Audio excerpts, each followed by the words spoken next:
Are you happy this evening? Amen. Kung kayo po'y na-bless sa awitin na ito, but continue thou in the things which thou hast learned. And yan po ang ating pagkukunan na sa ating lesson today. And yan po ang verse na dyan po tayo magdedwell. So tayo po'y tumayo lahat and hindi na po tayo magpapakatagal and hindi po tayo tatagal. Amen? Amen! Amen! Praise the Lord! So let's open our Bible in the book of 2 Timothy chapter 3 verse 14. That's the right word. 2 Timothy chapter 3 verse 14. Are you there? Amen? Amen! Amen! Let's read it all together. Verse 14. Ready? Read. But continue thou in the things which thou hast learned, and hast been assured of, knowing of whom thou hast learned them. Tayo po'y manalangin. Nakilang Diyos, maraming salamat po sa biyahe kay Panginoon. Pagpalain niyo po itong Word of God na aming pag-aaralan today. And please help us, give us wisdom, and help me, O Lord. Give me words to say, and wala pong magagawa. Wala na pong kapangyarihan, Panginoon, na galing po sa inyo, Panginoon. Please help us maging pagpapala po sa amin ng salita. Forgive our sins. In Jesus' name we pray. Amen. Please be seated. Amen. The Bible says that we must continue. Magpatuloy po. But continue thou in the things which thou hast learned. And there are many Christians who surrender their lives to the Lord. Marami po ang nagsuko ng buhay. Marami po ang mga Kristiyano na pumasok sa ministry, nag-Bible school, nagpatuloy, and nakita naman natin yung blessing and yung successful na nangyari sa kanilang buhay sapagkat sinunod nila at nagpatuloy sila para sa Panginoon, para sa gawain ng Panginoon. And at madami din ang nag-quit. Pero dapat tayo as naglilingkod sa Panginoon, dapat hindi natin tignan yung mga nag-quit. Tignan po natin na ang ating sarili, dapat tayo din ay magpatuloy. Tignan natin yung mga taong nagpapatuloy para sa Panginoon. And huwag natin tignan yung mga nag-surrender tapos umalis sa gawain. Pero dapat tayo ay magpatuloy sa gawain ng Panginoon. And 2 Timothy chapter 4 verse 7, sabi po dyan, I have fought a good fight, I have finished my course, I have kept the faith. Let's focus ourselves together to finish our course until we be graduate in this institution and still continue to serve the Lord wherever we may be. Amen. Kung saan man tayo ilagay ng Panginoon, ay paglingkuran po natin ang Panginoon. And the title of this message is Continue in Serving God. Number 1, na kailangan natin, may mga bagay na kailangan hindi naman natin itutuloy, pero kailangan natin ituloy. Ano po yun? Unang-una, paghinga. So, paghinga. Yan. Tayo po yung nakakahinga ngayon. Amen. So, siyempre, as a buhay na tao at buhay at tao, bilang tao, ay kailangan natin huminga, di ba? Right. Hindi naman pwedeng itigil yan. Pero dapat tuloy-tuloy yung ating paghinga. Wala po yun sa outline. Yung first point po is let us continue with the continuers. So, there are many characters in the Bible na nagpatuloy dahil may kasama silang nagpapatuloy. Example, Elijah and Elisha. And buksan po natin ang ating Bible sa 2 Kings chapter 2 verse 1. 2 Kings chapter 2 verse 1. And po. 2 Kings chapter 2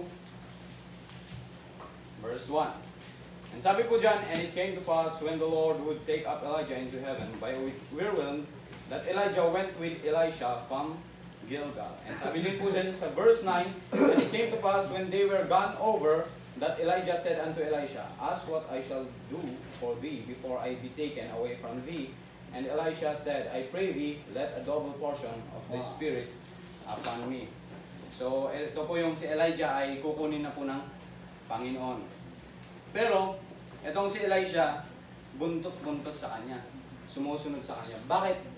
Kasi nakikita niya yung master niya nagpapatuloy. Pero alam niya kukunin niya siya ng Panginoon.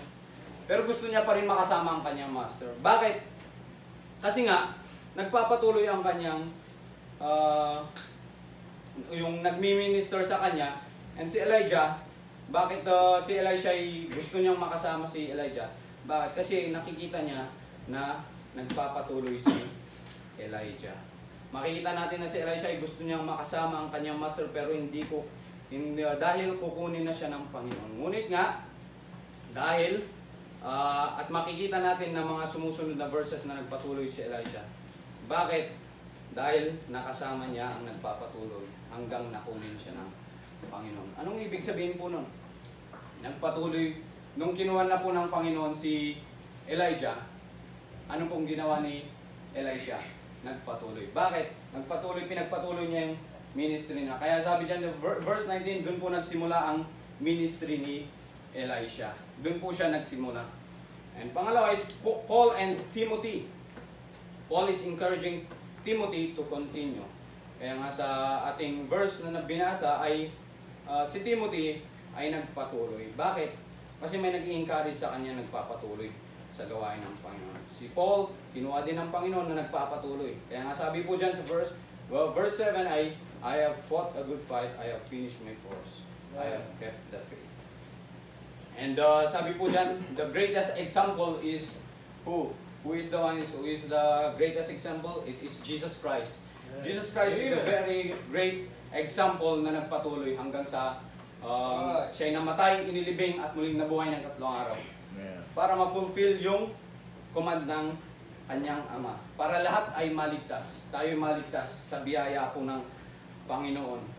Kung hindi po siya, kung tumigil po siya na nahihirapan siya that time, siyempre po, wala po tayong kaligtasan. Amen? Pero dahil nga nagpatuloy siya at tinapos niya yung sa cross ng Calvary, nadanak ang kanyang dugo, tinapos niya yung command ng Panginoon sa kanya na siya ang magbabayad ng ating mga kasalanan. Ay finulfill niya po yun hanggang sa mamatay siya at nabuhay ng 3 araw. And tayo po andito ngayon ay ligtas. Tinanggap natin ang Panginoon sapagkat may nagbayad na ng ating mga kasalanan. Sabi po dyan, kaya dapat tayo, ang samahan natin ay yung mga taong nagpapatuloy. Na mag-i-influensya sa atin paano magpatuloy sa paglilingkod sa Panginoon. Kasi may makakasama tayo, syempre.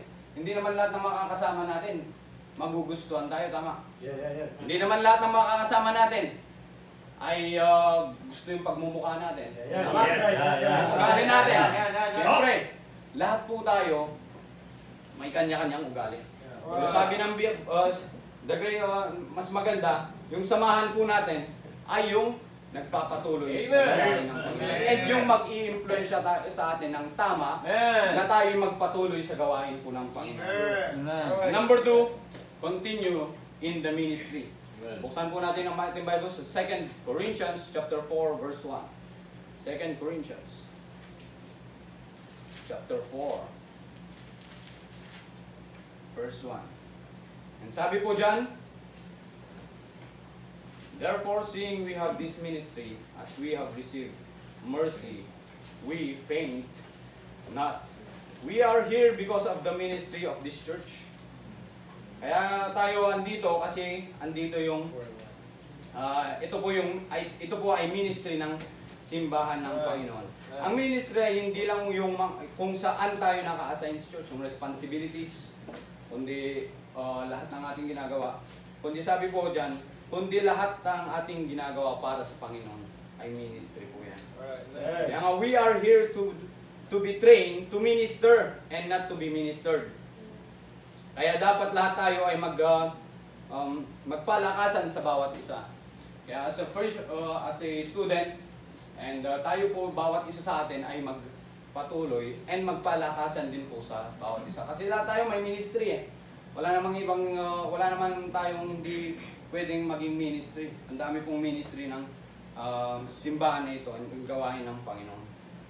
So, minsan dumarating yung panlulupay-pay, syempre napapagod din tayo. Dahil discouraged tayo, pero sabi ng Bible, we faint not as we receive mercy. Sabi po ng Bible, kahit discouraged tayo, isipin natin lagi, may mga taong nakatingin po sa atin. And yun po yung mga mini-minister natin, yung mga membrong nakatingin sa atin, na nagpapatuloy para sa Panginoon. And tayo po yung nagmi-minister. And sabi po siya, dahil sa habag ng Diyos, kaya tayo andito ngayon, naglilingkod para sa Panginoon. Number 3, the last, let us continue in serving God. In 2 Timothy chapter 3 verse 14, sabi nga po dyan, but continue thou in the things which thou hast learned, and hast been assured of, knowing of whom thou hast learned them. And let us continue in serving God. Dalawang klaseng panawagan yan. Dalawang klaseng panawagan yan. At ang panawagan, una, panawagan sa Panginoon. Pangalawa, panawagan ng kalikasan. So, ayun po. Hindi natin kailangan pigilan yun. Panawagan ng Panginoon, hindi natin yan maiiwasan eh. Hindi natin kahit umiwas man tayo, yung panawagan ng Panginoon sa atin, kasi tinawag tayo, di ba? Tinawag tayo to serve. We are called to serve. And hindi po yan, kahit umalis po tayo, mag-quit tayo dito, tatawagin pa rin tayo ng Panginoon, maalala pa rin natin. Hindi magiging maganda ang ating buhay kung yung panawagan natin sa Panginoon ay nawawala. Hindi po nawawala ang panawagan ng Panginoon sa atin. Sabi po dyan, yung kalikasan din ay hindi natin mapipigilan yan. Kaya kailangan natin ituloy. Amen? And may mga bagay din na di naman natin dapat ituloy, pero tinutuloy. Ano po yun? Yung kasalanan. May mga kasalanan tayong tinatago sa ating puso. Iwanan po natin. Sabi ng Bible, hindi po yan magtatagal. Kaya dapat po natin, yung mga kasalanan na nasa ating puso, yung mga anger sa kapwa natin, sa bawat isa, especially, dapat tayo ay magpalakasan sa bawat isa. Amen? So, habang ginagawa ko tong outline nito,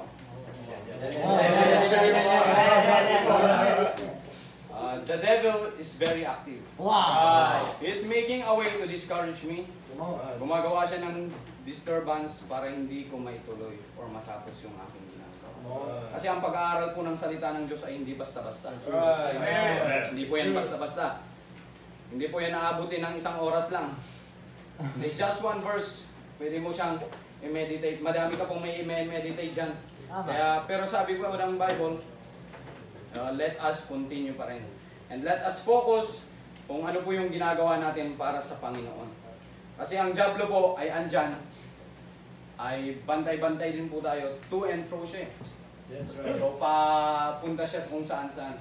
And sino yung mga target niya? Siyempre yung mga anak ng Diyos na nagtapat sa Kanya. So ito po, sabi po dyan, sa paglilingkod natin sa Panginoon, ay hindi madali. Kasi may mga kaaway tayo, at minsan gagamit ang diablo ng tao na kasama mo. Minsan yung nakakasama mo, yun pa yung gagamitin ng diablo para ikaw ay mawala sa gawain ng Panginoon. Pero sabi ng Bible, patuloy lang kasi yun din ang isang way para ikaw ay tumatag sa Panginoon. May mga taong sisiraan ka, patuloy lang. May mga taong magsasabi sa'yo ng negative sa likod mo, patuloy lang. May mga taong hindi ka, kaya sasabi natin, lahat ng tao hindi tayo gusto. Hindi lahat ng tao ay magugustuhan tayo. Pero sabi ng Bible, patuloy lang. Sa gawain ng Panginoon, dapat tayo magpatuloy kahit nahihirapan tayo. Umiiyak tayo kasi wala nang support. Umiiyak tayo kasi yung kasama natin, binubuli tayo. Wala pa yan. Ang bullying ay wala pa yan sa nararanasan ng mga ating mga character sa Bible na ating sinusundan. Paul, si Paul, nakaranas siya ng persecution. Hindi yun bully, it is persecution. And yung persecution na yun, may half death pa. Halos mamatay na sila. And madaming pinatay sa Bible na ating sinusundan. Yung mga characters sa Bible na nagpatuloy dahil sa gawain. Bakit sila pinersecute? Kasi nga, nagpapatuloy sila para sa gawain ng Panginoon. And dapat tayo din, mas lalo na tayo, kasi we are in a free country. We are in a free country to share the Word of God. Diba? We are here na dapat nasa Pilipinas tayo, na tayo ay nasa malayang lugar na mapagbahagi ng salita ng Diyos. Sabi po dyan, hindi lahat ng tao hindi makakasundo mo. Hindi lahat ng tao makakasundo mo. Pero sabi ng Bible, patuloy lang. Tapusin natin to. Kung anong sinimulan natin, dapat tapusin natin. Sa paglilingkod sa Panginoon ay hanggang sa kanyang pagbabalik. Until the end of the world, ay tayo po yung maglingkod sa Panginoon. Because we have no time to stop. I'll end with this illustration. Meron pong isang race runner. Runner po siya. Siyempre. Kaya nga race. Tumatakbo siya. And isa po siyang naging sikat po siya sa naging popular yung kanyang name kasi nga ay tinapos niya po yung kanyang racetrack kahit siya ay nahihirapan, injured, umiiyak during that race, nabalian ng buto, kapilok, natumba, nahihirapan siya maglakad. Pero tinapos niya yung kanyang racetrack. It's not about winning or losing our race. Yung takbuhin natin para sa Panginoon. Pero si John Stephen Akhwari, yan po. Isa siyang runner. He finished the race even in great pain. He was injured, but he still continued to finish the racetrack. Nahirapan, umiyak, pero he still want to finish yung kanyang takbuhin hanggang sa matapos yung race. He did not surrender, did not quit. Kaya tayo as bilang Kristiyano, tayo din po ay magpatuloy sa Panginoon. Kasi naging great example sa mga tao. Hindi nila recognize yung first place, yung unang nakatapos dun sa racetrack. Pero sinong recognize nila na winner? Si John Stephen Akhwari. Bakit? Kasi kahit natumba siya, nahirapan siya, tumayo pa rin siya. Pinilit niyang tumayo, pilay-pilay siyang tumakbo hanggang sa matapos. Umiiyak siya at sinamahan siya ng tatay niya. Pinuntahan siya ng tatay niya. Kahit sabi niya, I don't want to surrender. Gusto ko lang tapusin yung racetrack ko kahit ako yung talo. Kahit ako yung huli. Basta lang matapos ko yung racetrack. Kaya dapat tayo, as a servant of God, and as a child of God, dapat po tayong magpatuloy sa gawain ng Panginoon. And kung yan po ay naging pagpapala po ang ating salita ng Diyos sa hapon na ito, ay kung tayo po'y kinausap ng Panginoon, ay let us kneel down and let us beg God na tayo po'y convict ng Panginoon. And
Amen. I hope naging pala po ang mensahe ngayong hapon. Before we end, tayo muna yung awit. Let's sing our theme song. Binigyan sa amin. bigay namin sa inyo. Let's all stand up. Let's sing. Must continue down. Bago natin to awitin, tingin muna kayo sa mga gilid yan.